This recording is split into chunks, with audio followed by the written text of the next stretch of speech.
In a flash, the griffin turned and bolted for the door. As she raced away, Pinky nonchalantly reached down and grabbed her intestines, wrapping them into a lasso while humming a merry tune. Gilda threw open the door and tried to speed off, only to suddenly have the disgusting rope wrap itself tightly around her throat. Take this thing off me! She screamed as she was dragged back inside. Once Gilda was at her hooves, Pinky tossed the intestinal rope over a support beam overhead and pulled it down firmly, securing it to one of the tables that was bolted to the floor. The griffin was a few feet off the ground, kicking in the air and clawing at the tube around her neck. Her wings clumsily flapped about and started to lift her body towards the roof. Hopefully she'd be able to slip around the beam and get herself free. Now, we can't have you running off again. You'll spoil the surprise. Let's go ahead and fix that, Pinky said. The homicidal pony hopped over to one of the chairs against the wall and placed it behind Gilda's twisting body. With a jump, she landed on the seat and bit down on her left wing, ripping a mouthful of feathers from her flesh. Streams of blood flew from the bony protrusions, landing on the floor and splattering against Pinky's cheek. The griffin shrieked in agony.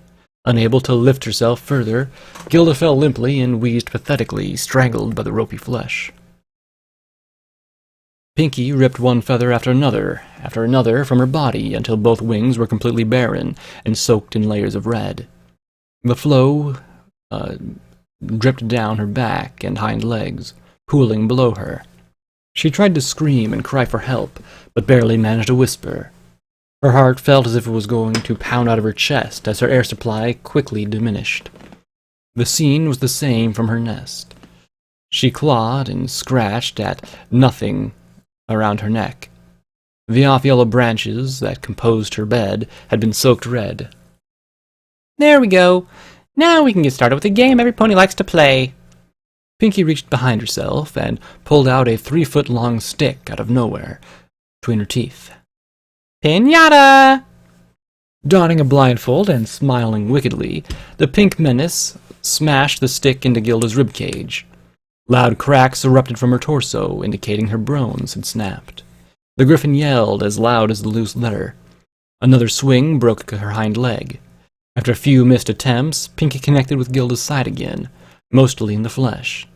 The next smacked into the side of her neck, leaving a stinging bright red welt. The stick then connected with her forelimb and her face, slicing her forehead open. Gilda's talons desperately clawed at the rope as she hung on for dear life, despite it slowly slipping away. Her eyes began to water as the pain worsened with each brutal thrashing, and air continued to become more and more precious commodity. With the last bit of strength, she managed to scratch through the loop and fell hard to the floor. The sudden rush of oxygen into her system made her dizzy. Her body quivered and every nerve burned. The thump of her hooves made Pinky remove the band around her eyes. Her eager smile fell into a sad pout. Ah, we aren't even finished yet. That's okay, though. We have another game or two we can play. Barely, Gilda managed to lift her shaking head and look into Pinky's menacing blue eyes. She wiped the blood from her face and tears rolled down her feathery cheeks. Please, was all she could muster. Oh, I know what you're gonna say. Please, Pinky, can we play Pin the Tail on the Pony? Well, of course we can, silly. We just need a tail, and I know where we can get one. She prattled on with a happy bounce. But first, I need to put the rope away. Don't think we'll be needing it anymore. The pink mare trotted over to the table anchor and undid the knot of the intestine.